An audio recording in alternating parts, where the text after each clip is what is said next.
Beteka thimani wa hinya gatagate ka gavana wa kaunti ya Kiambu Ferdinad Waititu na mutongoria wa ODM Raila Odinga niciyumirire hindi ya igongona ria kuruguria waki wa nyumba makeria ma 1,200 mwena wa Tatu City thiini wa kaunti no ya Kiambu.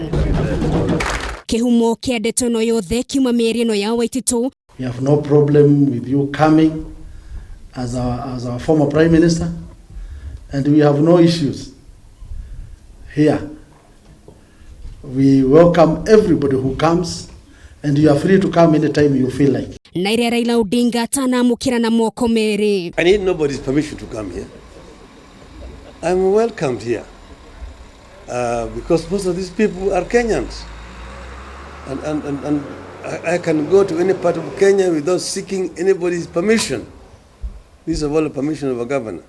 Raila gikinyereria mutongoria wa bururi Uhuru Kenyatta au mwana umenyo wa tene guceraga Kiambu na wakimurikania bururi ne umire macegera-ini ma rumena riria atongoria matiganite matangiagenire icigo-ini imwe cia bururi. I told him I was coming here. This is his backyard, and he knows I'm here, and he's brought greetings and blessing for this project. Shook hands. And these are some of the matundas of handshake. That we want to change things the way Kenyans is run. We want to promote unity among all the people of this country. Maya magithiaga na mbere na kemunini wa mutongoria wa bururi William Ruto na uriuma kaunti-ini ya Nyamira augite ndekuno gutabania icera kaunti-ini itiganite kuruguria tabarĩra ciothe wa na mbere guku akiuria teti metheme no teti wa kugayukania muingi. Watu wengi wananisumbua ati sijui nimeenda mashinani, sijui nimeenda mashinani. Mimi nataka niwaeleze ya kwamba wananchi wa Kenya wako mashinani. Na hawa wanafaa kuhudumiwa kama pia wale wako ofisini. Ihinda-ini riu akiuria muingi ukorwo maitho kumurika atongoria aria makoretwo makihangira nda ciao handu wa kuruta wira uria mathurirwo ni muingi gukunwo atongoria aria mekumumagaritie makirunga ciĩgie harambe ma kanitha-ini.